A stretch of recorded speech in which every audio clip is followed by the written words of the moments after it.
the great chapters are the ones that are scary as shit. Prepare and work and prepare and work. I remember walking in with my family, like I almost started crying. That whole experience changed me for the better. You know, if you want the output to be different, the input's got to change, man. Welcome back to the Built for More podcast. Built for More is a podcast for those dedicated to doing hard things and building a meaningful life. We believe greatness isn't given, it's built, brick by brick, day by day. Here, we share the lessons and stories meant to help you on your journey to building your best life. This week's episode is an incredible opportunity. It has been in the makes for quite some time now. I'm back at the Phorm headquarters, sitting down with the CEO of Phorm, Sal Frisella. I also have a second guest, Doug Sansone, an owner and a principal at Sansone Group, which is a top 5 real estate developer in the U.S. This is an incredible opportunity. These guests have some remarkable parallels between the two of them. They are both well-respected business figures in the community. They both operate billion-dollar-plus organizations headquartered in St. Louis. They both prioritize their health, their family men at their core, their men of faith, and they believe in a lot of things that this podcast stands for. And so I reached out to them, and I actually discovered that they are good friends. In fact, they actually, while running their companies, set out to complete an Ironman together about a year or two ago, and they were able to complete that. So these two individuals are good friends that are performing at a very high level, and I think there are some incredible takeaways. So I'm incredibly honored to be sitting down with Sal Frisella and Doug Sansone on the Built for More podcast today. And I'm even going to call this out right now. I've got a bit of egg on my face, just so the listeners know this. I'm going to be honest here. The last 10 minutes, we had a fantastic conversation. Doug received probably the best compliment of his life from Sal. We had a whole great intro, and I forgot to click record. So this just goes to show that it happens, and you guys are gracious enough to let us start over again. But Sure. The parallels between you two are incredible. You guys are both operating large companies headquartered in St. Louis. You both care about your health. You even completed an Ironman together, which I've got some fun questions from your coach, Natasha. I actually was in touch with her. And you guys prioritize your families, your men of faith. Like, I think there's so much the listeners can take away from this episode. So I'm incredibly thankful that you guys took the time to sit down with me today to share that with our listeners. Yeah, Thank you for having us. Yeah. We've already done this, but for the sake of doing it again, Doug agreed to it. Can I give you guys a gift? Yeah, Yeah. we certainly Absolutely. can. I was actually going to ask. I was like, so we got a re-gift here? Or like, You guys can Is trade it if you another want one? this time. yeah. Yeah, so we get two. I actually don't know much about tequila, but I'm hoping you guys like You got a good Reposado brand. and Añejo. Yeah. Yeah. Thank you very much. Yes, sir. This is awesome. I love how you did that logo. So Bryce That is Slob from fantastic. Una Vida is a good friend of mine. He's also from Wichita. He's a and good so kid. We've got custom engraved Phorm Sansone Group logos on there. Love it. That's awesome. And again, we talked about this last time, but I do believe the art of gift giving is something that matters. And I appreciate the time you guys have made for me today. doing this. Absolutely. Thanks for Thank you very much. Thanks for including us. Thanks for the gift. There's actually a book called Giftology that talks about the art of intentional giving Mhm. and doing giving intentional kind of energy towards whatever it is that you're doing. Kind of creates a different impact. Yeah. And we talked a little bit about it in the egg on the face portion of it, but I think the reality is how Doug and I met, and I think a big common theme and thread between he and I is intentionality around friendship and family, and the importance of what that means is in life. And as you get a little bit older, like you start, when you're younger, you're kind of trying to find your way through the journey of life. And as you get a little bit older, Doug being older than I, he's my adult friend, you find value in people in which you can have intentional relationships, like relationships that matter, spend time that matters together. It's not transactional. It's very intentional, and you find that common theme. And I did it in the previous kind of episode, but I'll do it again because I think it's important. I know not do I want to say it again, but I think that it's important you have it on recording, because if you're ever having a bad day, I want you to pull this up. But I have a great deal of admiration for Doug, because we've been friends for 5 or 6 years, and our wives had known each other prior to, and obviously St. Louis is a very small city, so you kind of know of, but never know kind of to. But I think the thing that I admire and appreciate most about Doug is the way that he stewarded his family and the relationship he has with his wife Molly, the dad that he is to his children. I think he's a fantastic leader inside the household and outside the household. And he's become a very good friend. And so for me, I'm a huge believer in finding people in front of you that you can emulate and ask questions, to, and that you can have relationships with that can help, kind of guide you through situations that maybe you're uncomfortable with. Like being a young dad there's like these lanes, at least in my life, like being a young entrepreneur, it's a journey. Even being a little bit more mature entrepreneur, it's a different journey. But being a young parent, man, you get a lot of advice, right? A lot of unwarranted advice. And I think one of the best things that you can do is find somebody who's doing and living the way that you would want to live, or you see yourself or your future self living.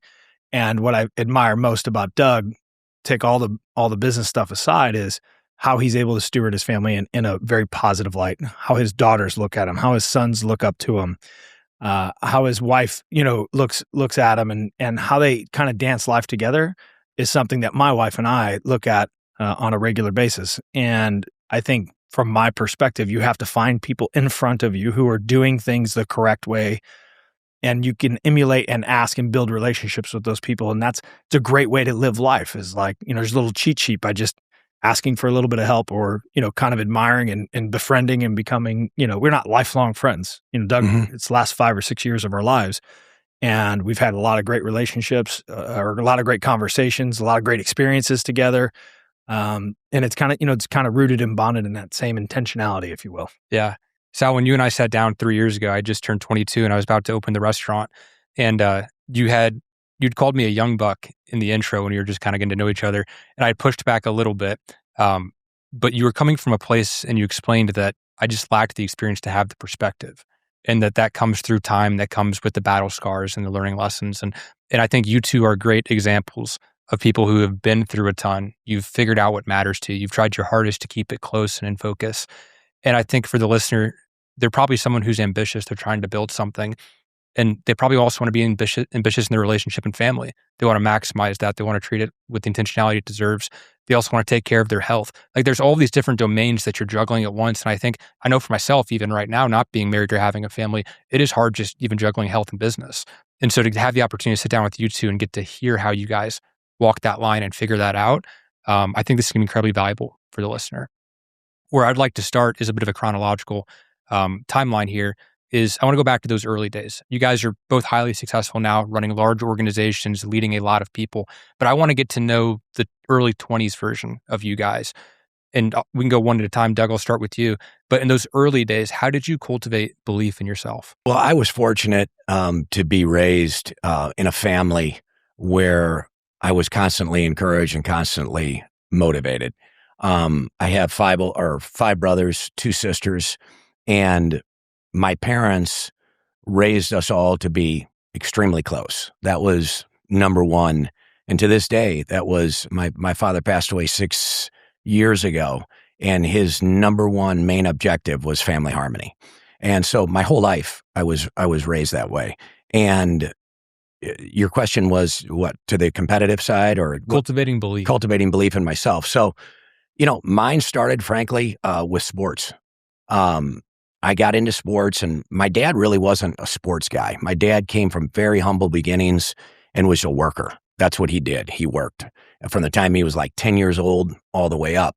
But we all played sports, and he was encouraging for us to play sports. But sports weren't number one in my family when we were growing up. It was more, how hard are you working? How are your grades? How's your school? Okay, your sports, fine. That's secondary. But I learned a lot through that process of in sports. And when I went to St. Louis U High, I was a little guy. I mean, I wasn't a big dude. And I was a freshman in high school. I went out for the football team, and they had me at cornerback, and I couldn't play cornerback. I didn't know anything about cornerback. And I didn't play. I didn't start. First game, I didn't play. Second game, I go out, I didn't play. My brothers are in the stands. They're watching me. I didn't play. Coach yelled out, he goes, "Give me somebody who can tackle." And I went running up to him, and he goes, "Get in there at linebacker." I said, I don't know what to do. And he goes, "Just tackle the guy with the ball." So I did. I got the guy tackled him in the backfield. And then another play, I went to run out, and it was like Rudy. He's like, no, stay. So I stayed, made another tackle. So I came off, and I remember my brother Tim said to me, after that night when I got home, he said, because he didn't have the best experience in high school football. And he pulled me aside and he said, "I'm going to tell you right now, He said, "You're not a cornerback." He said, "You go to your coach tomorrow." And he said, "You tell him you want to play lineman." And I was like, "Lineman? I'm not a big dude." He's like, "Tell him you want to play lineman and tell him to give you a shot." And I went, make a real long story short, he gave me a shot in practice. And it was at the end of practice, and he called my name out. We were doing, remember the hamburger drills? Oh, yeah. Lay on your back, get up, hit. And I did it against the other lineman. And it was like, he kept me in there like 5 reps at a time. And the next game, I started both ways as nose guard and right guard. And I played the entire game, never came off the field, and I went all that way through my senior year. So I know I went off on a tangent there, but for me, to this day, I look back, and I didn't play college. I just played high school. But those things that I learned on that field about myself and what I'm capable of, I look back on that stuff to this day. In business or whatever the case may be, I'm like, I'll think back and be like, I remember that one play against CBC or such and such when I did this or that. I can handle this. It sounds kind of trite and silly, but it stuck with me and it molded me. I think that's why I find personally value in like setting these really difficult physical challenges. Like I do ultra marathons, and Doug, last time we had talked, I kept failing at the 100-mile mark. Then after our episode, I finally hit that threshold. And the confidence that I got from doing the hard thing and kind of facing that fear and overcoming it, I think that's kind of what you're hitting on, is like in the physical domain, when you have something that scares you, there's a little bit intimidating. When you push through and you come out the other side and you actually did the thing, now that translates not just into your physical world, but you can carry that with you for the rest of your life into business, into your family. 100%. It's like a little cookie in the cookie jar, from using the and I'm a firm believer in anything you do. I don't care what it is. If you set your mind to it and you're willing to put the work in necessary and make the sacrifices necessary, those two things are very important. Putting the work in and making the sacrifices, I truly believe you can do anything you want to do. But it requires those two things to do it. And sometimes even myself, I'm like, I don't think I'm ready for that. When Sal asked me to do a half Ironman, I still remember I was sitting, it was like 9:30 at night, and I was sitting in the family room watching the news. My phone rang and it was him. And I answered it. He said, "You want to do I'm doing a half Ironman," and such. It was like 12 weeks from that day. Yeah, it wasn't very long. No. And I never ran. I never rode a bike. I didn't swim. I mean, we went bike shopping that week. I lifted weights. And I'm telling you what, something hit me. Yeah. And I said, I'll do it. And within like 4 days, we were running. I spent thousands of dollars. We were swimming. Yeah, we were floating. We weren't swimming. But I never thought I would be able to do anything like that. Like, it never even entered my mind that I could do it.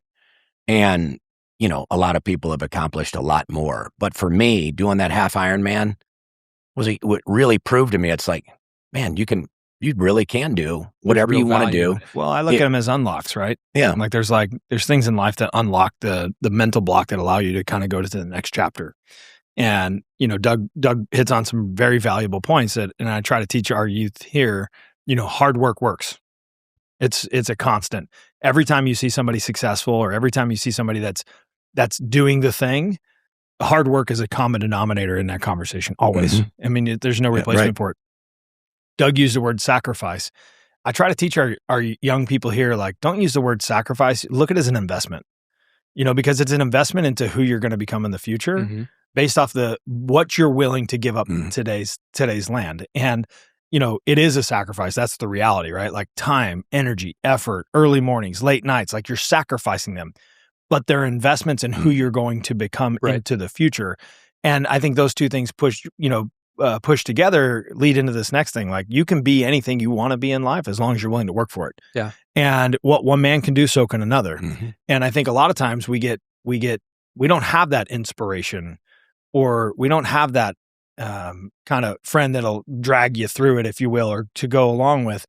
And I think that's missing a lot of times in people. They feel like they're left alone. And that's why, like, I am very much, and Doug touched about team sports, like, it's really hard for me to do things as an individual. Man, I'm a really good team player. Like, I've learned, like, when people drag me into it, like, I'm like, oh, fuck, let's go. Like, I'm in. Like, if Doug got in a fight, like, I'm going to go fight. But if I'm in the bar by myself, I'm probably not fighting. It's one of those things, like, I very much enjoy doing hard things with people that I enjoy. And I think that unlock allows you to kind of see what you're made of. And it allows you, like, dude, life's hard, man. It's really hard. and, harder for some than others. And some get, are gifted with more than others. But at the end of the day, it's still hard. It's a very relative thing. Mm-hmm. But when you find good people, it becomes a little bit easier, especially when you can have like good, strong conversations, like honest conversations. I think, one thing, what's your demo? Young men? Yeah. Like the biggest, and this goes into your young buck conversation. How old are you now? 25. Like you don't know shit. That's the reality. Like true? At 25, did you know shit? No. I didn't know shit. Like, and I thought I knew shit. That was the problem. Like that's the reality of life. Like I have 225-year-olds at work here. They all think they know shit and they don't know shit. And life's a journey and you got to learn. And the only way you learn is by playing and doing and getting knocked down and getting back up. And it becomes a little bit easier when you have people around you that will encourage you to go mm-hmm. and encourage you to do. And I think back, like the one that just legitimately just pops into my brain is DJ, Doug's son. DJ worked for us for 2.5 years. Yeah. I think 3 with the... 3 years, a little internship. Yeah. And, one day he came in my office to quit. It's not quitting. And it was like, it's like such a rite of passage to like have to go do your own thing. Right. He didn't know what he was going to do and he didn't have an idea. And his dad and I had spoken about it a little bit sidebar and, DJ came down and we were talking through it and, he's like, well, I think I might do this and I think I might do that. And you kind of got to just encourage somebody a little bit, not push them, but like let them find their way and then support the shit out of them along the ride. And here he is 6 months into his journey. Mm-hmm. He went out, he made a decision. Mm-hmm. His dad supported him. You know what I mean? Like that's scary, man. Like when you're going out, like, right. DJ's right now, he's like learning the best lessons of life, entrepreneurship. Like he's kind of in the water by himself, but he's not by himself, but he's by himself. That's the feeling. And, to have a network and people that will push you and to have the courage and the humility, that's what I was coming back to, is it took a lot for him to walk in my office that day and say, hey, I'm very grateful for this opportunity. I'm not going to stay here for a long period of time. I'm going to go do these things and can you help me? Right. And can you give me advice? It wasn't like there's no monetary thing. It's just a little bit of advice and a little bit of light in the right direction.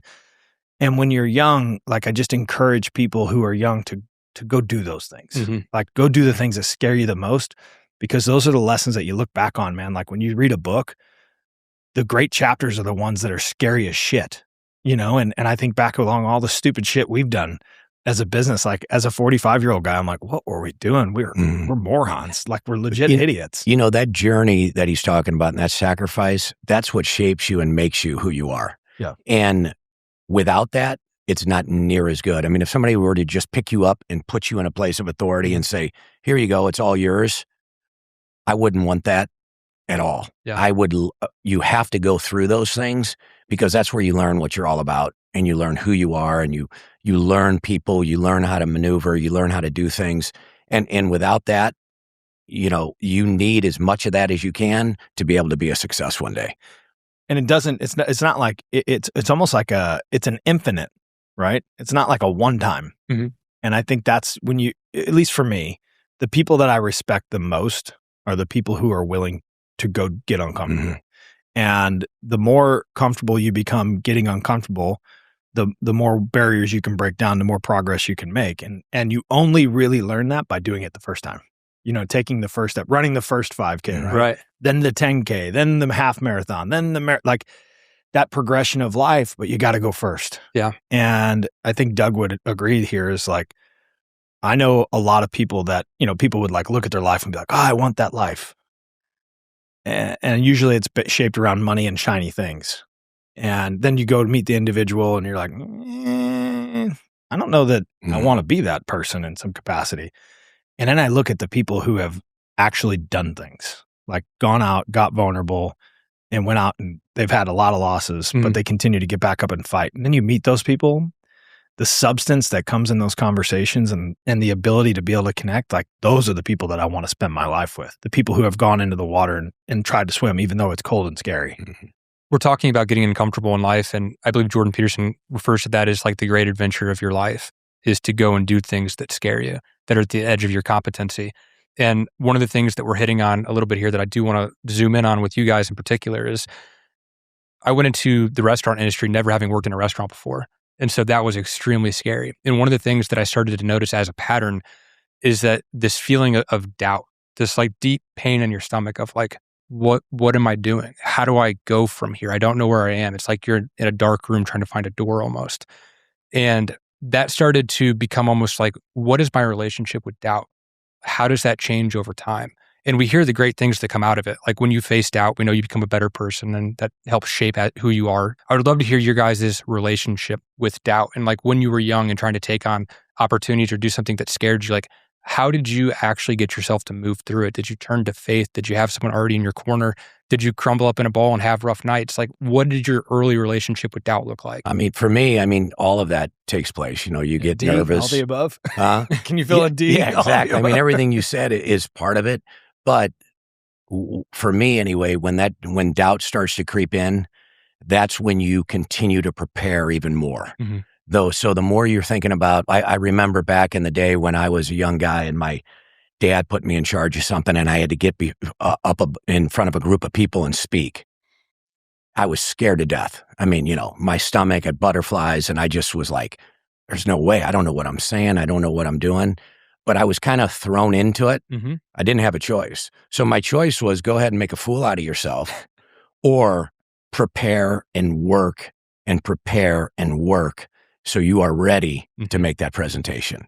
And, it's nerve-wracking. I mean, it's extremely nerve-wracking, but it takes that preparation and that gut drive and instinct to be able to just go up there, take a chance. You're going to screw up. Mm-hmm. I mean, you are going to screw up, but if you haven't failed, you haven't tried hard enough.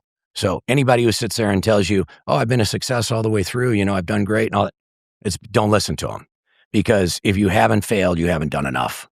Yeah. And I like, to kind of caveat that, you're not nervous for a test you're prepared to take. Mm. That's the golden rule.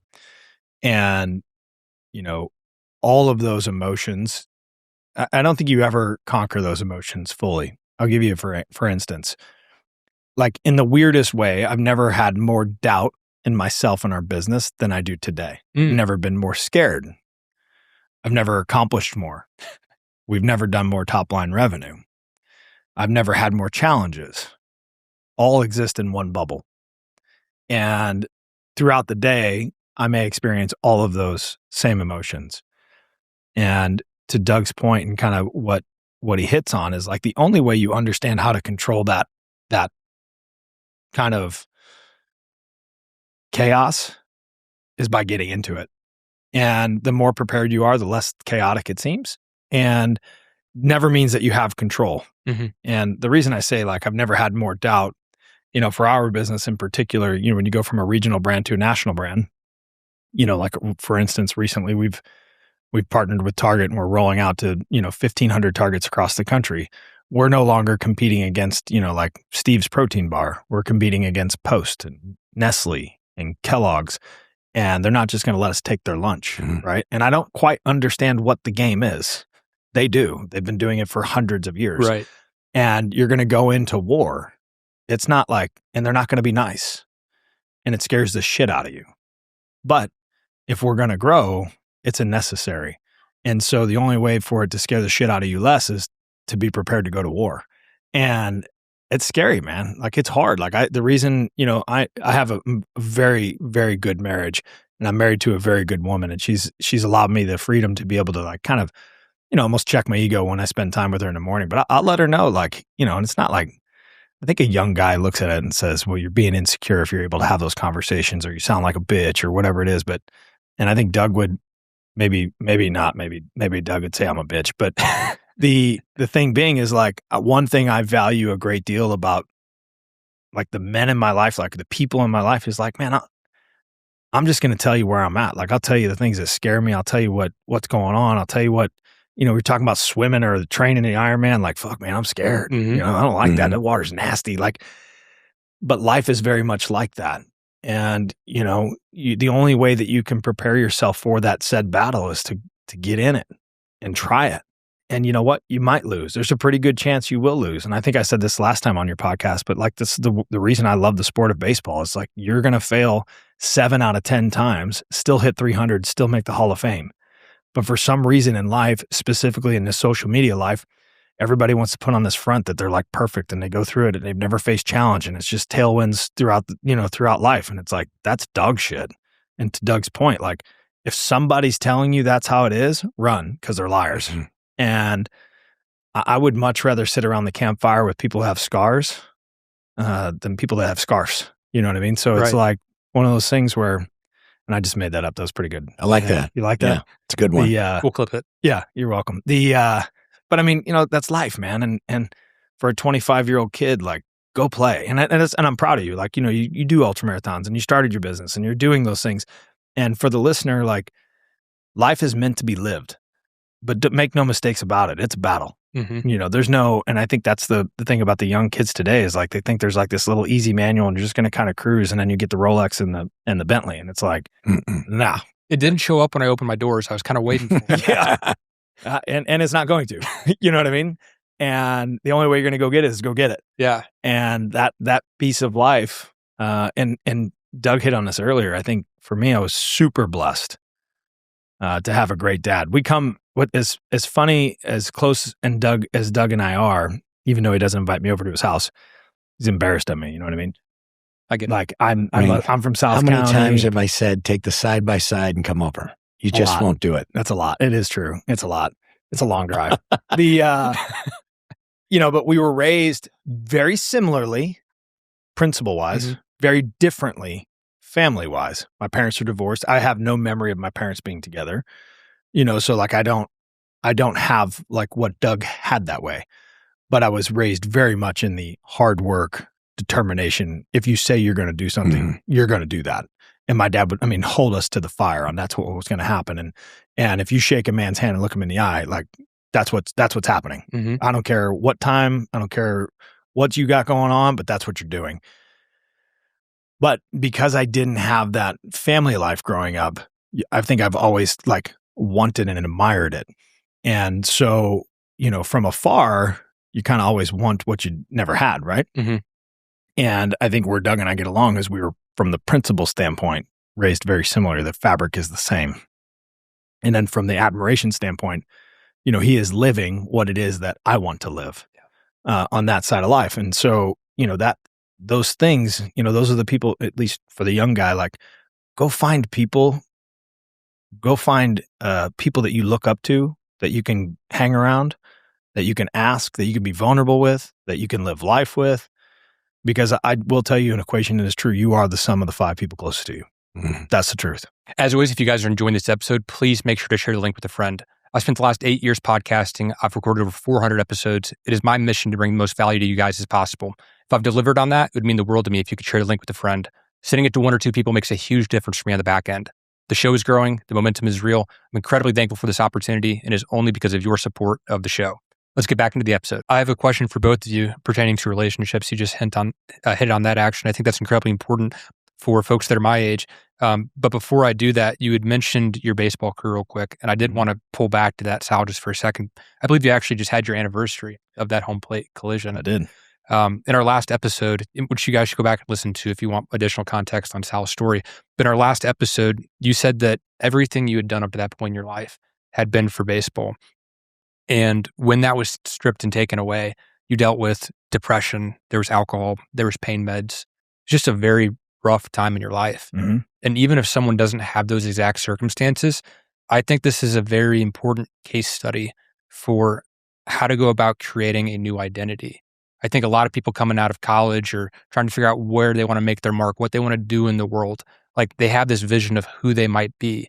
And they get met with some sort of adversity where they find out that their perception of reality is not accurate, so that something needs to change with themselves because they're the common denominator of everything.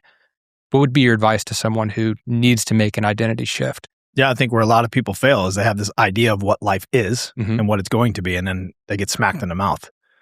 And for me, I'd spent $100,000 training to become a professional baseball player, of which I became a professional baseball player. But what happened whenever I was in the minor leagues, I just didn't pay the game the respect that it deserved. I didn't put the work in. I'd put all the work in to get there. And when I got there, I felt like I had made it.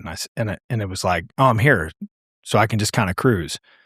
And the reality is like, once you get there, actually, I got to work twice as hard. There's an argument to be made. And this is a good lesson that I've even parlayed in today. I work harder now. I work more hours now at Phorm. I mean, maybe some people call me an idiot, but I work harder now than I did 15, 16, 17 years ago because I got more on the line, and I've already lost my dream once. I'm not going to do it again. And that haunts me. And what happened as a result, whenever I did break my leg, is you spend all your time, energy, and effort becoming one thing, and then that thing goes away. Mm-hmm. And then depression, alcohol, drug, I've never done drugs outside of pain meds, but pain meds became a problem. And then I had to go through this, this kind of recycle of who I wanted to become. So naturally I went and sold copiers, imagine this, you're a young guy, 25 years old. So 25, I was you. Okay. Yeah. 3 months ago, I'm playing professional baseball for the St. Louis Cardinals. When you went to the bar, it was a pretty cool sale. And then 3 months later, you're selling copiers. Not a really cool sale. Big difference. Yeah, not a good look, and a little bit less sexy. A lot less sexy, man. That comes with a confidence ding. You know what I mean? That comes with you have to really dig deep on who you are and figure out what you want to be. And the reality is the reason that I believe baseball was taken from me is because I wasn't paying it the respect that it deserved. And so, life is very, very real like that. Like the second you start to take it for granted and don't show it the gratitude or the respect that it deserves, it'll take it from you. And, that was a long chapter for me. And what I realized is that I had one opportunity to reinvent myself, and I wasn't proud of the man that I was at that time. If I look back on it, it's actually in a weird way, it's embarrassing on how I behaved. But secondarily, had I not gone through that, I wouldn't be who I am today. Right. And so you have to take the past experience, and there's two types of people. The ones who snowball that and continue that way of life, if you will, and ones who make adjustments. And I will tell you, the successful people in life are very good at making consistent adjustments. And when you can learn to make adjustments and execute, you can find success, and you can become anything you want to be in life as long as you're willing to work for it. But the work is required, and it required for me 20 years of work. It's 20 years later. I love that. Before we were recording, you had talked about at this stage in your life, you're learning from Doug that it's important to know what you don't want, what is not the priority.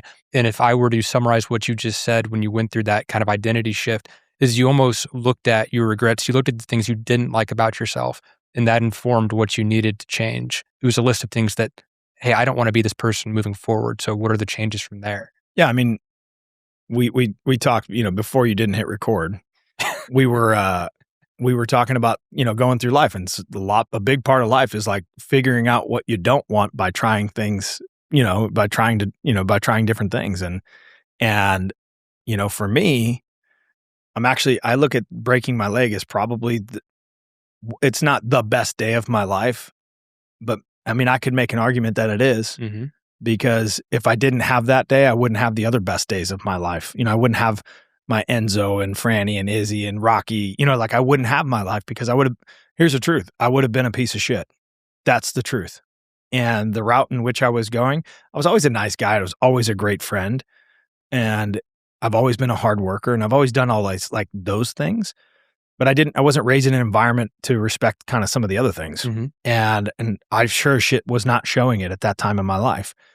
And that next 20 years for me I think that's why I take so much pride in my marriage.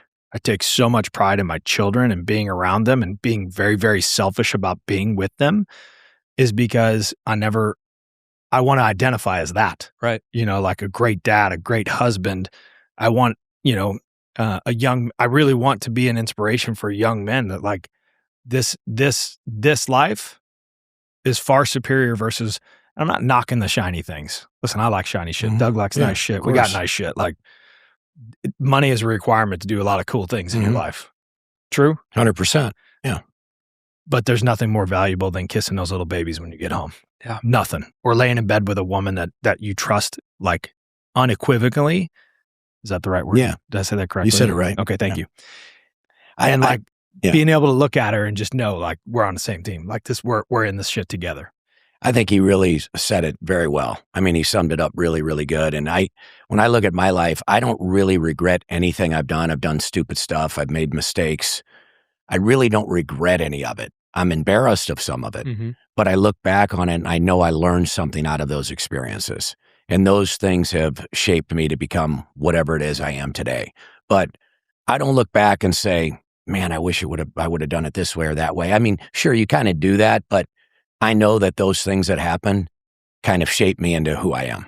Yeah, that's how you learn. Yeah. You know what I mean? Like you wouldn't be who you are and I wouldn't be who I am had you not done the dumb shit. Right. Yeah. You know, exactly. Like, you learn from it. Yeah. You know? Well, and you learn that's what not to do. Well, some people learn from it. I think you know, I'm always like very adamant about, like, especially with our young guys, like, you don't have to be friends with the same guy that you were friends with in high school if the guy in high school is still an asshole. Yeah. You know what I mean? Like, you gotta let that guy go. Right.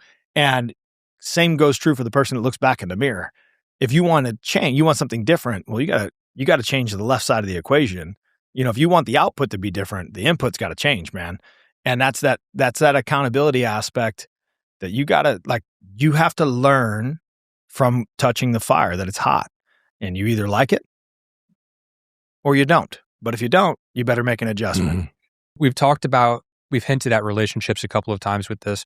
We just did a good little dive in on relationship with yourself and how you become a better person. But I think it's becoming increasingly important to even focus on, like, your relationship with your significant other, marriage. I mean, divorce rates are high. I don't have a statistic for divorce rates for ambitious men trying to build a company, but I can imagine they're even higher than the average. And so I would love to, Doug, we'll start with you, dive back into, like, talk about what advice you would offer to someone that is looking to start a family and they are that hard charger. They're ambitious in business. Like, how do you structure your relationship? What do you need to look for? What matters? Well, I think the hard part now, which was a lot different when I was younger, is all these young guys and girls have social media. And I think social media can be great. I think it can do a lot of wonderful things, but I think it can also be very damaging for young people. Grade school, high school, you know, college level, where you really don't know exactly who you are yet. And you see all this stuff on social media and you're like, my God, this person's living this life. And you think that's reality. And I think that's a big detriment now to the young people, because I see a lot of young guys and girls this day and age, they really aren't getting married. They aren't, you know, establishing families, and they aren't building a family and building a career and doing all of that sort of thing. Where I was fortunate, I met my wife, Molly, when I was 15 years old. And so we were high school sweethearts and got married when I was 24. So I dated her for 9 years, got married young. But honestly, I knew right off the bat, I knew that was the person I wanted to marry. Now, you know, when you're 15 and you get married at 24, there's a lot of turns and twists and ups and downs, and, you know, you do stupid things and end up getting yourself in trouble. But, you know, fortunately, I had a great woman, and we ended up, you know, getting married and having 6 beautiful kids. And now I've got 2 grandkids and 1 on the way. So, been really blessed in that regard. But I think my advice to young people out there is, it's hard to find somebody. Make that a priority in your life to find someone that you want to spend the rest of your life with. Because from my experience, and I've been married for 30 years, is there's nobody you can count on like your wife, like your spouse. And for me, my spouse is my best friend, and I can tell her absolutely anything. And it's nice to be able to have that in your life. I mean, sure, I can talk to Sal, I can talk to my brothers, I can talk to friends or whatever, but your spouse, it's a whole nother level. And, you know, without her, there's no chance I would have the family that we have today. No chance. And I wouldn't be near the guy I am today without her. But know that it's going to be a difficult process. Right. Know that, and again, I keep going back to the younger generation with social media. Even when you're dating somebody, I mean, social media is rough, you know, because you're like dating this person, but then you see this person out there, or somebody might DM you, and, you know, you're like, oh, that looks like that's a better looking girl, or that's a better life, or that's more, you options, know. Yeah. All that's BS. It really is, because it's not about finding the best looking person. I'm fortunate I got a good one. Sal did as well. But it's not about that, though. Yeah. It's about, it's way deeper than that. And, you know, looks fade. Over time, you have to have that bond and you have to have that commitment to one another. And it doesn't mean there's not going to be differences and issues along the way, but at the end of the day, you're one. And I think that's the most important thing in life. One of the most important things in life. Yeah. When you talk about growing old with someone and saying that looks fade, looks get you in the door. It's the first kind of superficial thing to establish the attraction. But that kind of begs the question that I'd be curious for your answer on, which is like, what are a couple non-negotiables people should be looking for? For me, kind of priority number one is faith. I don't think you've got to be the most religious person in the world. And I don't think you have to be a Catholic, or I don't think you have to be this or that or the other thing, but I think you have to have faith as a foundation. Mm-hmm. You have to believe in God, in my opinion. You have to believe in God and put your trust ultimately in God. My father always used to say, do everything you can and leave the rest up to God. And I believe faith is a very big foundation of a marriage and of raising a family. When he's talking about other people, like with social media, I think, there's a saying and that, the grass is always greener, right? Mm-hmm. But the grass is always greener over there because you're not watering yours here. And I think that's that pouring into your relationship is extremely important, because everything that you have in your life that you value is hard. Like, it was hard. A marriage, although my marriage I don't think is hard, in the sense of like day to day, it's not like it's a battle and it's hard, but to have a great one, it is difficult. It's a journey. And to Doug's point, like, you're going to have good and you're going to have bad, and you're going to have good conversations and tough conversations. But when you're willing to put the time, energy, and effort into that relationship, man, like what happens is your grass is really green. And I think that part's extremely important. I wouldn't say faith, because we're wired a little bit differently here, but it's not one's right, one's wrong. Mine's like the character aspect of the human, and it's, I wasn't raised, and I'm kind of like in this little journey with God right now. I'm not like the most faith-driven individual. I went to Catholic high school, but I wasn't raised in the church, and like I couldn't tell you the difference really between the Old Testament and New Testament. And this is something that I want to go on myself, and it's just a journey for me. But the thing that I admire most about my wife is, like, when you think about a partner, like, her character is unshakable. Like, the one thing about my wife, Raquel, is like, there is under no circumstances that you're going to shake who she is. Like, this is the woman she is. And she's going to support me unequivocally. She's going to be the champion for our children. Mm-hmm. When I was just getting started, she was just getting started in her business kind of journey as well. And what I admire about her the most, and when I look back on it, is she was super, super selfless. Mm-hmm. She let me go chase my dreams first, while building kind of her foundation. And she allowed me to go, and I had to spend a lot of nights on the road. I mean, in the early days of our business, I would spend, 90 plus nights on the road. And you're still doing that. Yes. This year has been, right. This year's been the hardest year that I've had since COVID from a travel perspective. And she's always, always, always supported me. And now the tables have turned a little bit, where she's an entrepreneur as well, and a very successful one at that. And, and I've had to kind of run radio, right? Mm-hmm. Like, I was driving and she's running radio, and now she's driving in one regard and I'm running her radio. And that's the give take, mm-hmm. That we've been able, that's the dance and it's not for everybody, but it's for us. Right. And I think, you learn that by having those conversations that Doug was talking about, and kind of going through some of those things that a good marriage has to go through. But I love running a radio. It's a lot of fun for me. Right. And so that yin and yang, effect, I think, is required, because, I certainly couldn't run our household, and our household wouldn't be as happy as it is without her. And I know for a fact that I wouldn't be sitting here if I didn't have the support of that woman and the character in which she represents. Just to add on to that, I think your relationship with your spouse has to be a priority. Mm-hmm. It's so easy for that to just fade away. 100%. You're busy, you got kids, games, this, that.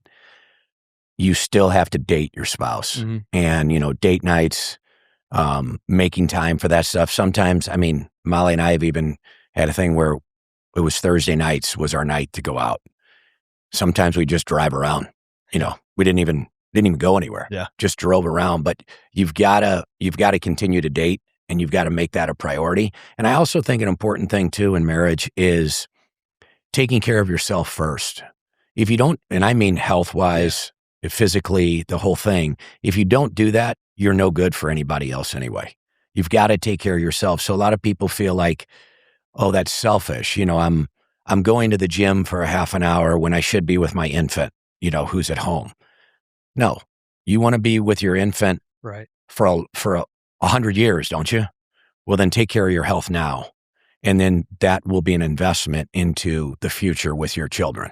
And that's the way I look at it now, especially more so in my life now than I ever have, was that the reason I do what I do from a health standpoint is because my why is my family and my why is my grandkids, that I want to be able to run a half marathon with my grandson. I love that. One day. And he's 1 year old now. And the other one's 2 months, 3 months old. I want to be able to do that stuff with those kids. I don't care if I'll be 70 or 80 or whatever I'm going to be. I want to be able to do that. So it's important for me to get my exercise in, to be a better husband, better businessman, better father, better mentor, leader, grandfather, whatever the case may be. And I think people get caught up and they think, oh, it's being selfish. I can't do that. I don't want to take care of myself. I have to take care of my kid. And I don't think that's a good way of thinking. Yeah, I think the best analogy that comes to mind when he says that is like when you're in the airplane and you're like, all right, when the give oxygen your mask to the kid. When your oxygen Goes to mask the drops, put yours on first, because if you can't breathe, you ain't helping nobody else. Yeah, you don't put it on the kid first. Yeah, and it's a great perspective because, dude, this is a life that God gave you, and your job is to do the best that you can with it. And the only way that you can do the best you can with it is be the best version of yourself. And in order to really be selfless, you actually first have to be selfish. You got to take care 100%. Of this, and then you go take care of everybody else. And I know this just by how he is, because this is where we're not only we get along, but we're very similarly wired. When I am best to my family, friends, business, everything else, when my personal self is in order. My fitness is in order. The things that I have to do for myself are in order. They're taken care of first. Then everybody else comes. But then I can spend the rest of my time pouring into them. And every time I get out of whack, it's the other way around. Yeah. There's a couple of things I want to hit on with that I think are incredibly important. But just piggybacking on your comment on prioritizing date night, I was fortunate to interview the co-founder of Netflix at one point. And when they were starting Netflix, every Tuesday night at 3 p.m., he was out of office. And everyone knew that no matter if it was an important investor, important partnership, whatever, he was with his wife Tuesday nights at 2 p.m., no matter how important the meeting was. And it just goes to show, if you can do that, then like whoever's listening to this right now can make time for date night. 100%. That point that Doug makes, like, and what you just reiterated, is I think it's understood that, what you prioritize is where you spend your energy and effort. And when you, and I know this because I'm old enough now where I've gone through, like we're going through like our first round of divorces, right? Where everybody's kind of, splitting up, and it's all the people that take the relationship for granted. You know what I mean? It's kind of like, they didn't invest in it. They didn't invest in it. And they go, it's not that, it's not like you can't go on the golf trip, but those people typically go on every golf trip and every hunting trip. And it's never, it's like, oh, I'm going to go with the boys on Wednesday night and Friday night and Thursday night, and the wife and the husband, you just grow apart. And I think the alternative to that is growing together, and going out. I mean, as stupid as it sounds, some of the best nights that I have are going for a drive around our farm on our date night. Doug and I used to go to the same 100%. spot and they closed it. It's bullshit.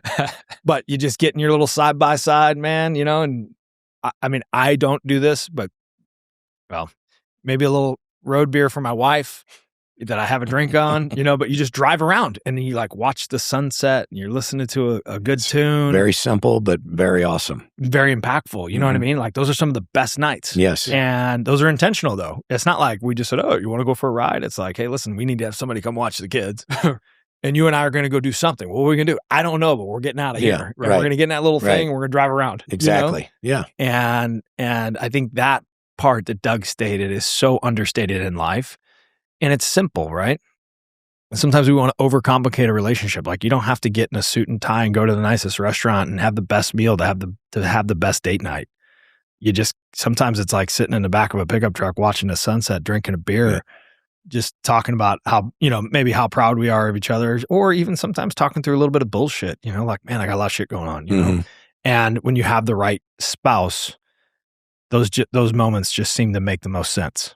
I absolutely love that. And there's one thing that you just mentioned prior to that, actually, that I'm going to call back to, which is we have two high performers running very large companies that just both agreed on the fact that when you take care of yourself, you show up better in all the other areas of your life.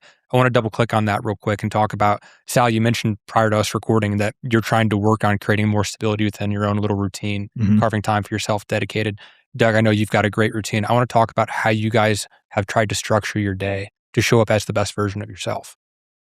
Well, for me, the most important thing, and I've realized this again over like the last 3 or 4 years, is my morning time. I have to start my morning with for me, it's prayer, meditation, whatever people want to say. But I need a good 45 minutes of my morning where I don't have anything going on with my phone or with anything like that, and start my day that way. And I got a little spot where we did our podcast the last time, sit out there with a cup of coffee. And that's where I have my morning routine.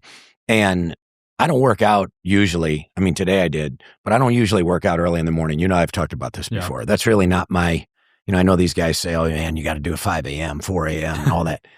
I have done that, but it's not for me. Now I did it today, but I don't always do it. But I'll get, I like to start my day that way. And for me, that really sets my day off on the right track. Number one, I just kind of start with some gratitude and just thankful for the life that I've got, thankful for the business that I have and the family that I have. And then I go about my day, go to work, do my thing. I'll get a workout in at some time. It's never at the same time. Sometimes it's at noon. Sometimes it's at 4:30. Sometimes it's in the evening. It doesn't matter, but I do get it done. And on those days that I miss it, it really throws a wrench into my outlook and my attitude. Yeah. Yeah, totally. Do you get crabby? Oh, yeah. Me too. Yeah, it's rough. I'm like a little bitch. Yeah, it's not good. You know what I mean? If I don't do that's like, but that's once I think what happens is you recognize that you operate a better, more clear vision day when you're prioritized and you execute yourself. And if I don't, man, like I do like, I don't get hangry. I'm not like one of those hungry people, but if I don't work out, I do get moody, irritated as shit. Right. And the reason we were talking about it off air, or really it was on air, but it was off air because Jacob forgot to hit the record button. But the reality of the situation is, when I don't take care of myself, man, I really can't show up for the other people. And so for this year, we have with our joint venture with Anheuser-Busch, building the beverage, building our business in general, just bars and sticks, Target, Hy-Vee, Walmart. You're going to all these accounts, you're calling all these people, you're going to all the distributorships. Like, I really have let myself go. And it wears on me mentally. And this is I have like a 6-week block here that I know that I can do better than I've done this year. It's probably the most out of cadence I've been in a long time. And I'm trying to be extremely selfish to getting that cadence back for me. And we were all going to work out together today. And at first I was like, yeah. And then even, after Doug bailed, I took the liberty to bail. Thanks, guys. But I did it as kind of a very selfish thing for me. Like, I have a good routine going right now. I'm only a couple weeks into it, but like, I'm going to really be selfish around protecting it because I want to make sure I continue it. And it's important for me. Right. And I think, back to what Doug was saying, is like, you have to find what it is that makes you happy or complete or clear, and make sure you prioritize and be selfish about it. It's okay. And it's okay to make sure that you're selfish about the life that God gave you. Because when you can clarify that, it really legitimately becomes more clear. Everything else becomes a little bit easier. And I think for both of us, and I think for a lot of people, fitness is a big kind of pathway there for us. So for right now, the best thing that I could do is prioritize my fitness early, first thing in the day, because what I do is I let everybody else rob the rest of my day, and I'm okay with that. I find a great deal of pleasure in serving people. Mm-hmm. And it's very easy for me to give up my personal time to give to somebody else to help, whether it's mentor them or help them through a situation or solve my own business problems. And if I don't do it early, it typically gets washed away. Right. And so right now I'm very focused on making sure that I get it done early and I get it done complete. When I'm in these kind of funks, I'll do like, all right, well, I'm gonna do a 20-minute workout today. And after 6 weeks of 20-minute workouts, guess what? You get fat. You know what I mean? Like that's the reality. And so now I'm like, all right, I'm doing a 45-minute minimum ruck. I'm doing 30 minutes of weights. I'm 20 minutes of sauna. I'm 12,000 steps. Like I'm blocking these things in. Heck yeah. And if I don't do them, like I have something to measure my life against. And here at First One, we always talk about, standards, not rules. Standards are meant to be lived to. Rules are meant to be broken. And I have a standard right now that I'm holding for myself. I'm going to be extremely selfish to it. And that's okay. Mm-hmm. You know what I mean? It's okay. I think there's real value in that for the listener. I'm currently going through 75 hard right now, and that's giving me some great momentum in my own life in a way that I didn't realize I needed it because I try to be everything for everyone, and I was ending up exhausted at the end of the day, which is fine. I'm happy to work. Yeah. I love working hard. But exactly what you guys are saying is like a little bit of time to do the thing for yourself gives you so much more energy in the long run. I know that when you start wrapping up, I've got 2 things I want to hit on real quick. A lot of my listeners are like myself. We're young, we're trying to build, we're ambitious. And any time that you go against the grain and you're trying to do something different than what the average of society is for your age group, it's kind of a lonely chapter. It can be kind of difficult not having people in your circle all the time to have discussions with, bounce ideas off, really kind of push you and grow. I'm curious, and I think a lot of my listeners are, like they see 2 people like yourselves that are at a high level performing. You guys get together, you sit down. What do high performers talk about in private? What do your conversations generically look like whenever you take time to get together? If Doug ever picks up the phone. What size fish you have in the lake? Well, one thing I want to touch on in what you said is your circle's always changing. Mm-hmm. I mean, over the years, I see how many times my circle has changed. And at the time, it seems really rough, like whatever might have happened in a certain relationship and it's no longer there anymore. And it's really a hard thing, but you find out later, it might be years later, that was the best thing for you. Mm-hmm. So your circle always changes. And again, I'm 55 and I don't by any stretch of the imagination think that's it for me. There's a lot more for me to do. Mm-hmm. And I hope to continue having good circles of people around me and continuing improving on my circles and that sort of thing. Cause I think that makes a big difference. And I mean, having a guy like Sal as a friend, even though we're 10 years apart, the success he's had and the success he is having, not only from professional standpoint, but from his family standpoint, is really motivating for a guy like me. And it's cool to see. And you want to be, I'm attracted to guys like that, people like that. I want to be around people like that. And because I like that style of life. I like the way they're getting after life. I like the things that they're doing. So sure, there's people in my life that I'm friends with or that I know or whatever that might not be at that level. And that's fine too. But the folks I really want to spend my quality time with are guys like that and girls like that and people like that. And that's what I try to do as a father also with my children, is trying to raise them in such a way where they can end up being people like that, where they're going to end up being people that their peers or their circle wants to be with. Mm-hmm. And, to me, that's how you just keep leveling up. I mean, even though we're 10 years apart, I learn a ton from this guy. And there's a lot of people out there I can learn from. I can learn from people that are 25 years old, I've learned from my own children when they were in their 20 and 21.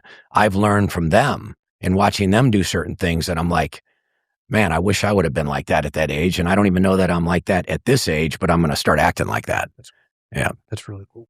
I was just trying to figure out am I in the circle of change friends? Like, are we changing circle? Am I like getting circled out? You kind of just are in and out, or am I like, am I interchanged? Did I get out?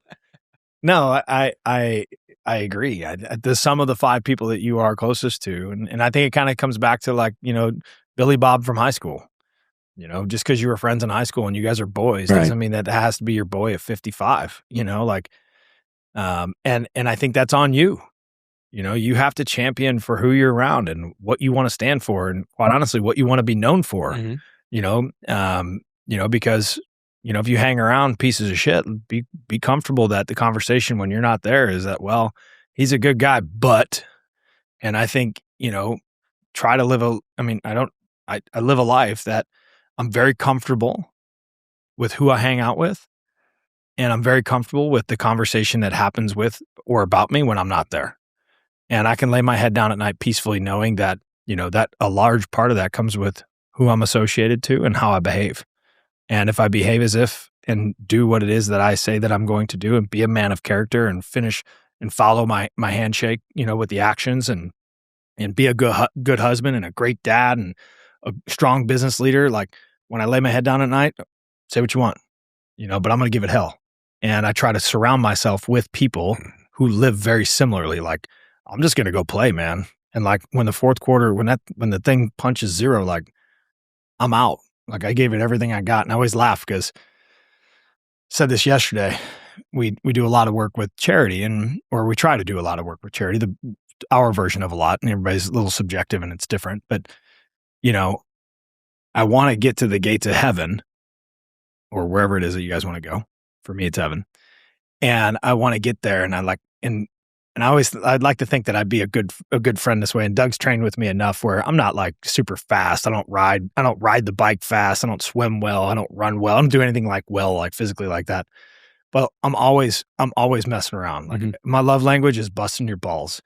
And if we were at war and we were getting shot at, I'd be like, holy shit, man, that thing's like right by our head. Like I would be like, we would be having fun. Like I would try to make the most of it. And I just always have this vision, like I'm going to get, I get to the gates, and like there's God and, he's kind of sitting there and it's like, all right, man, hey, how'd I do? Did I do good? Right. You know what I mean? Right, Like, right. I know I wasn't perfect. There's not a 10 out of 10 here, but how did I do? Yeah. You gave me like, where we at? And, and I try to live my life that way. And I try to surround myself with good people. I have learned too, like, and Doug knows this, man, St. Louis in particular, but life in particular, because with our social sense, like we get a pretty broad reach. There's a lot of pieces of shit in the world. That's just the reality. I don't want to hang around those people. I don't care how rich you are. I don't care how cool you are. I don't care how many followers you have. I don't care what it is you do for business. If you're a piece of shit, you're a piece of shit. That's what it is. And you know why I hang around Doug? Because he's a great dude. That's that. And I don't know if we recorded this on the first episode or the part 2, but like, I don't care that he's rich. I don't care that he's got a big farm. I care that he's a good man. Yeah.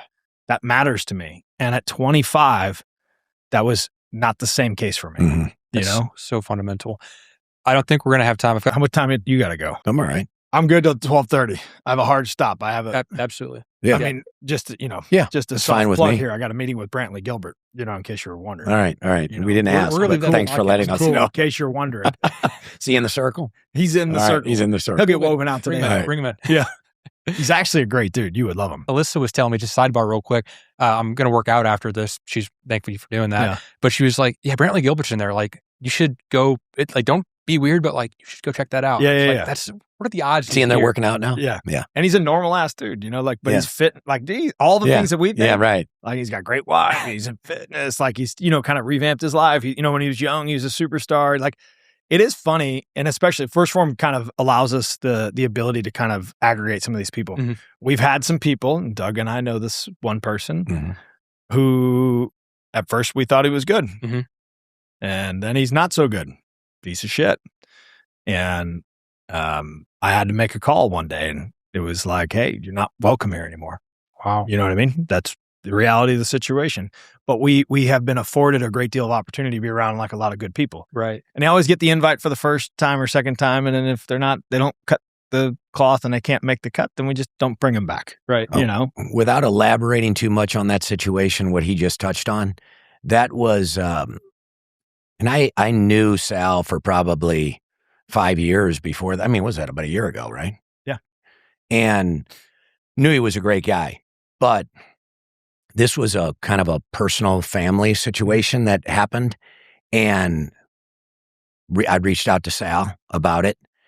And without hesitation, he immediately took the side of my family and said, done, over with. Wow. And wasn't an easy thing to do, considering who this person was and considering the impact it would have made or could have made or whatever it was. And he didn't hesitate, and neither did his brother. Wow. And to me, that reinforced, I already knew it, but it reinforced the kind of man that he is, and the kind of character that he has, because I was in my mind thinking, I thought he would do it, but I was kind of like unsure. You don't know, because it was a big thing, and he did it, and I'll never forget it. And that says to me, I don't care what happens from this day forward with Sal, I'll never forget that. Wow. And the same for his brother. I'll never forget it, no matter what happens. Even if they just said to me tomorrow, I'm never talking to you again, I hate your guts, I would always say, those guys are good dudes because of this. Wow. Yeah. That's incredible. Sal, you had a quote from our last episode that the listeners really resonated with. You said, tell the truth even if your voice shakes. Yeah.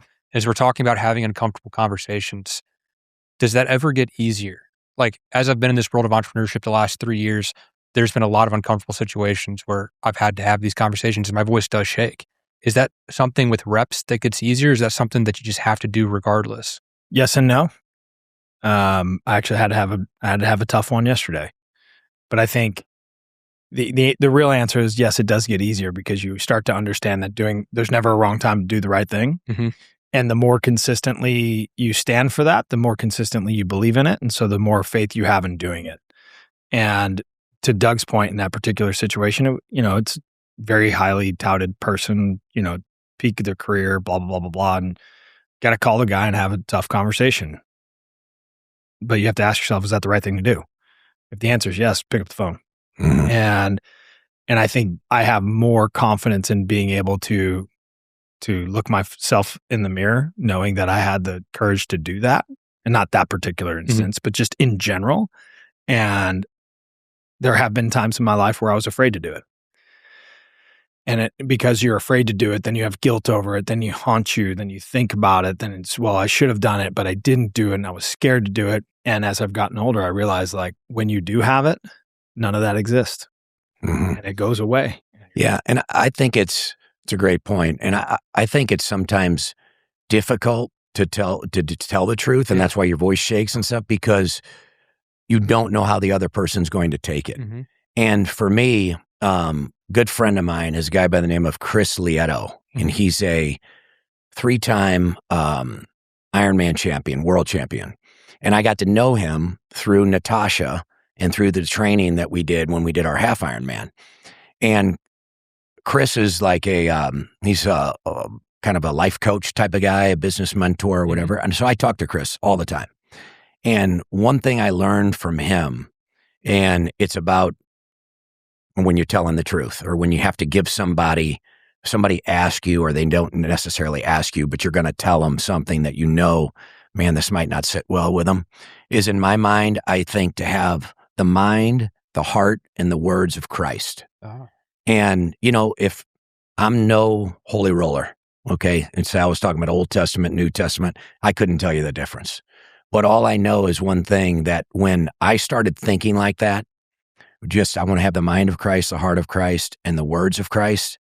I mean, if you look back at anything that Jesus did, he didn't exactly sugarcoat it with people, but he wasn't screaming and yelling. He wasn't getting emotional. He wasn't getting all upset. Right. He was just speaking the truth. Now, he got crucified because of it and killed. So, I mean, there is a result there that might not be something, you're going to like. But at the end of the day, if that's in my thought process, that mind, heart, and words of Christ, I try to deliver a message that way in everything I do, with talking to my wife, talking to my kids, dealing in business, talking to people within my company, whatever the case may be. And I think, for me anyway, it helps significantly. I love the way that you just laid that out. That's incredibly valuable, especially for the Christians listening to this. Like, that is a great way to conceptualize it, and even apply it to business or any area of your life. I'm going to dive into a couple questions that people have submitted. The first one is regarding egos. This is one of those parallels. You guys both work with your brothers. Sal, you work with Andy, and you work with, I believe, Jim and Nick. Yep. And the question is navigating, whether it's your ego, whether it's their ego, working with family. How do you go about that? How do you handle that? And Sal, I'll start with you. I think a lot of it just comes on what we just spoke about. I think, Andrew and I are two totally different humans. We go about things two totally different ways. And that doesn't make one right or wrong. Actually, it's actually, the way I look at it, it's always there's a right tool for the job. Andrew is very sledgehammer first. I'm more, maybe a little bit more tactical. And I think we have to learn where our skill sets are most valuable. But in the early days, it was a lot more violent than it is today. We've had a few knockdown dragouts. I'd love to see the B-roll of that. There are a couple witnesses that it's definitely two silverbacks going at it in a caged area. Now that Dana White's our partner, it probably would be worthy of some pay-per-view just because it was pretty, a couple interesting rolls at it. But it's because we're both passionate. That's the reality. It's like we both want to win. It's never like, his way or my way or, he's right or I'm right. We both think we're right in some capacity. We both want to win and temperatures rises. And as we get older, what you realize is like, okay, what are the facts? What are the facts? And I'm okay with whatever direction we come out of the situation going, but it's going to be based off of facts. And when we were younger, especially, because ego plays a role in all of our lives, you want to be right. And I think one of the things that I'm most proud of Andrew, or Andy, as everybody else calls him, or myself, is like, we've gotten way better collectively at, I don't give a shit who's right. I give a shit what's right. You know what I mean? And what are we going to do to go fix that? And, that piece is like, that's poetry in motion, because that's not easy. We are two brothers who've been doing this together for 20 years. And it's been, it's been violent at times, and not a lot of brothers can make it through the situation. Like a lot of people will tell you, like, you should never go into business with family and I can tell you why. We've gone through some of those battles, but you got to have the selflessness. You got to have the humility to be able to walk into the room. Sometimes you're right, sometimes you're wrong. When you're right, you can't rub it in their face, and when you're wrong, you got to own it. There's and when you're brothers, man, like that's kind of, it's tough. It's tough, and it's who you are. It's kind of like, fuck you, I told you that. You know what I mean? Yeah. And that's natural to it. I mean, 100%. Everything he said is just like carbon copy. I mean, but I will tell you that when it comes to family business, your wins are so much sweeter when you're with family. Yeah. And your losses are so much more difficult when you're with family. Because, there's, at least in my family, we're very, very close. And knockdown, dragouts, all that kind of stuff. We've had that over the years, been many of those incidences. And like Sal said, that just comes from a place of passion. Yep. We're very passionate. We're very emotional. It's our family name on that. My father, different than these guys, our father started it, and his legacy means everything to us. And that comes out in certain ways, different ways for Jim, different ways for Nick, and different ways for me. And sometimes those ways can kind of bump heads a little bit, but you put your ego in check. We have a round table in our conference room, and my dad designed that many years ago, and it was because there is no head. I love that. And, you always used to say 2 heads are better than 1, 3 heads are better than 2, and so on and so forth. Yep. So there is no head. We used to have a rectangular one, and he changed it. And is that you telling me that ours is wrong? Well, you can put a few at the head here. It's big enough. But, there's not one person in charge. Yeah. And, if you can ego can destroy businesses, it can destroy families, it can destroy marriages. But if you can keep that ego in check and realize that all of you are working towards the same goal, even though my brother may go about it differently than I go about it, and it might bug me how he goes about it, at the end of the day, we all want the same thing. Right. And you just have to suck it up and take it. And I'll tell you, it's gotten so much easier over the years. I mean, there hasn't been, knock on wood, there hasn't been any kind of headbutting going on in a long, long time. Yeah. Andrew and our dynamic is by far and away. And it's funny because Andrew's actually the softest, like when it comes to like firing people or changing, or like really? Everybody sees him from the outside is like, yeah. And he'll tell you this, like, like we have different skill sets that way. But and a lot of times, like, he's super loud and super aggressive, and most people are like intimidated or scared by it. And he's not even like pissed off. He's just like, it's how he is. But when he gets pissed off, it goes to a whole nother level. And I understand that level. It's very loud. And he's a big son of a bitch, man. Yeah. And there's not little. No little boy. No, he's 258 pounds and he's fucking got a lot to pack there. But when he gets mad, like some people would be like, oh my, like that you could see him. They sit in a conversation and their eyes are just like, holy shit. And I'll walk out and they're like, I'm like, oh, he was just passionate. He wasn't pissed off. Right. He's not mad. Pissed off. Like, yeah, you're going to know. Trust me. Like a little dribble in your pants. You're going to be pissed. Yeah. Oh, I love it. We've got 8 minutes to respect your time cut off here. I want to spend 2 minutes on something really quick and then the last 6 on something else. Something that I've really struggled with personally is like, I think working hard, like you talked about, is one of the keys here. And so I want to put my head down. I want to grind. I want to build. How do you guys think about celebrating relative success? Because, you guys are such a level now that like you do a large transaction or you have something big happen. It seems warranted from the outside looking in. Yeah, go celebrate that. You guys are playing at a whole other level.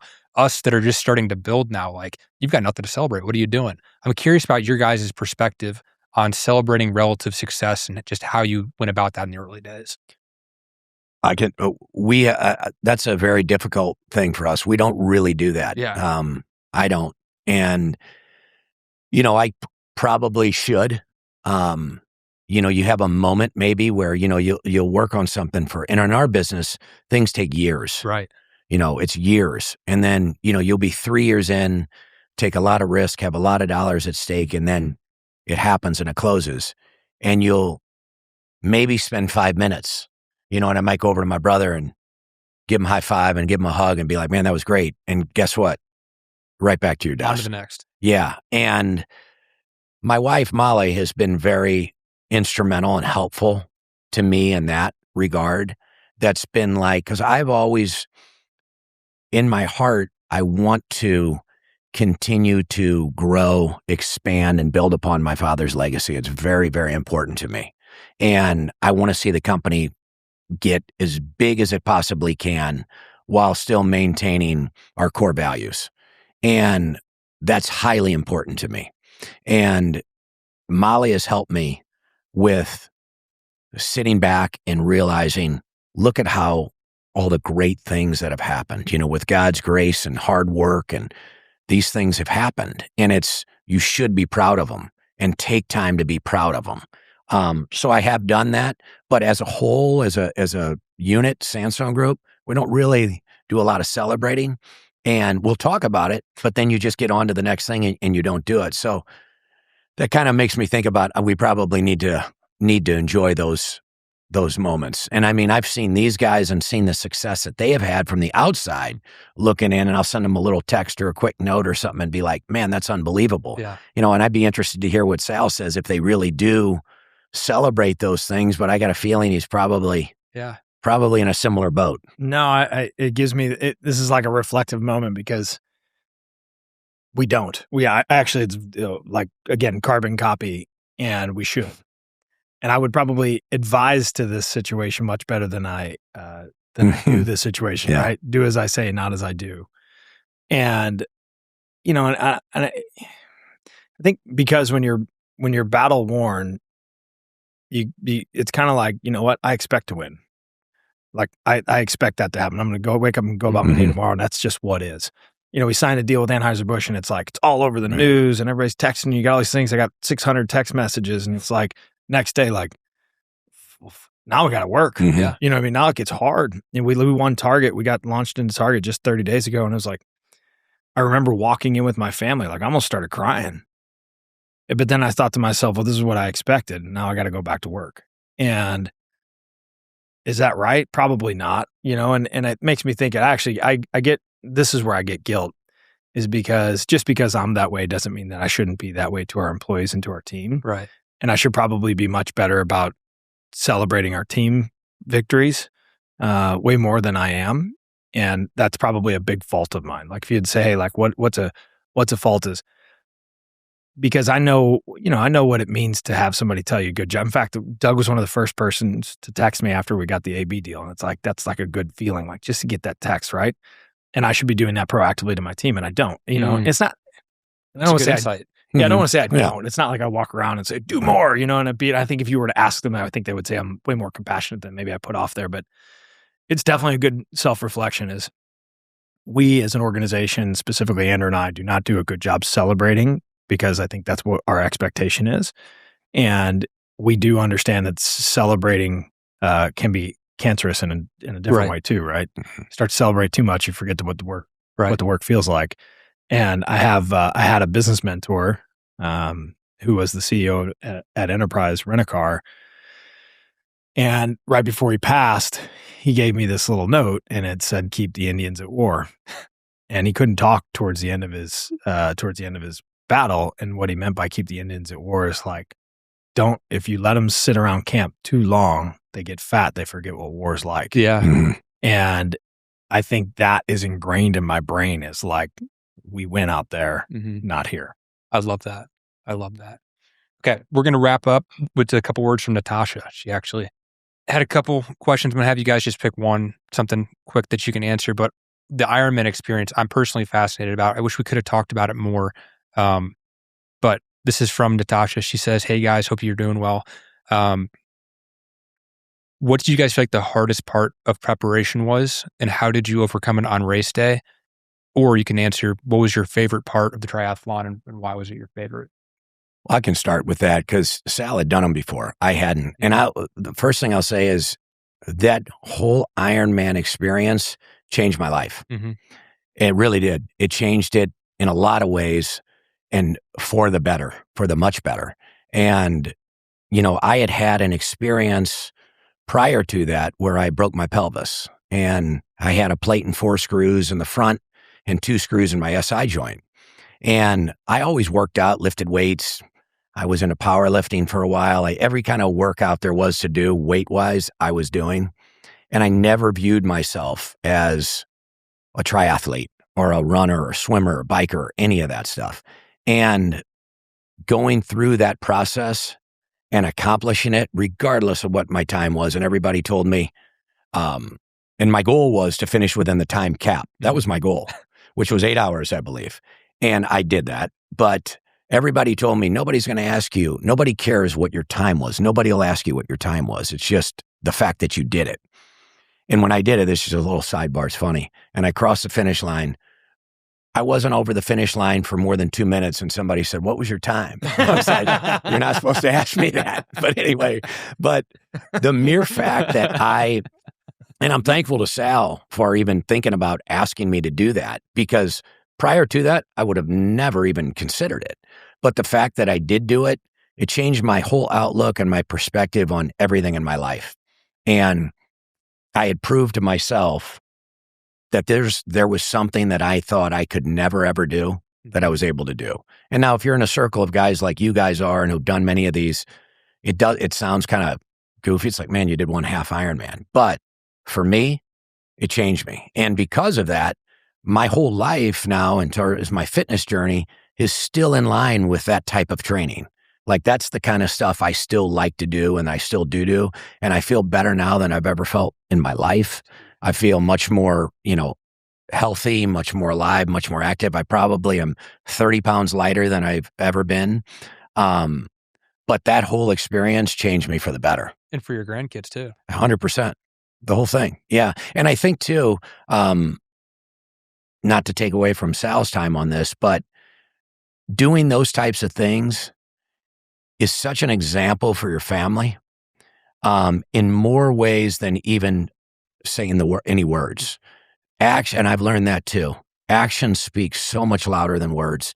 Everything in your life, your family and your business and everything you do, you don't have to talk much. You really don't need to say a lot, but because if your actions are dictating what you're doing, people pick up on that. Your family picks up on that. Your coworkers pick up on that. Your employees, they see that and they pick up on that and they respect it. Where the other way, if you're just talking the talk, but you're not doing anything, nobody has any respect for you. Right. We have a core value. It's lead by example. And Lou Holtz used to say, there's only one way to lead and it's by example. And to Doug's point, when you do hard, I always like the thing that I like to say is like, do hard things with people you love and take a picture. And the moment for me is like when you're in the don't know if they call it the paddock or the corral or whatever. And we're all like in the end, you know, we all got our stuff on and you're like hugging each other and taking the photo.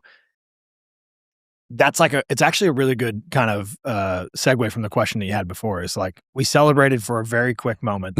Yeah. But it took us, whatever, 16 weeks of preparation of swimming on my lake and running at the farm and running here and where we're going to go and we're going to ride. We're going to ride on the trail. We're going to do all these calls and conversations. Man, I sucked today. I did this. What are you eating? What are you doing this? And then the worst part was like when Natasha would load in your workouts for the day and you have to do these threshold rides on the trainer and the trainer sucked. Almighty. You know what I mean? Swift. Like, yeah. And, and you would look at the block she'd put in and I'd be like, fuck you. That's personal. Yeah, for real. And, it'd be like Monday morning for whatever reason, Sunday night, I drank 10 beers. Yeah, It's like you're dying. But all of that work, all that effort, all that preparation, this is why I do love Ironman. I don't do tons of them, but I've done, a couple and a bunch of sprints and Olympics. And I love, I've always been very good at aggregating people and trying to dig that out of them because I know that bond is very real. And I think that journey, 14 weeks, say it, for, 30 minutes of celebration is very much like life and business. Yeah. You know what I mean? Like you work your ass off and we all get there. Yeah, it's a great comparison. We take a picture and it's like, on to the next. See you later. Yeah. I immediately went from that and started training for a marathon right after that. But like you said, it was like about 30 minutes of good time, celebration, and then it was, okay, let's move on. Momentum over. Yeah. Oh, my toe hurts. You know what I mean? Right. See you in St. Louis. Right. If you guys enjoyed this episode, please make sure to share the link with a friend. Sal, Doug, thank you. Sincerely. Thank you. This was valuable. Enjoyed it. What's up, guys? If you made it this far, then I'm assuming you enjoyed the episode. Make sure you subscribe to the podcast. Make sure you're following me on Instagram at Jacob O'Connor. That way you never miss a new release. The show is growing. The momentum is real. If you enjoyed the episode, please share the link with a friend. Let's build something meaningful together. And remember, the future belongs to those who build it. Have a good one. We'll see you next week.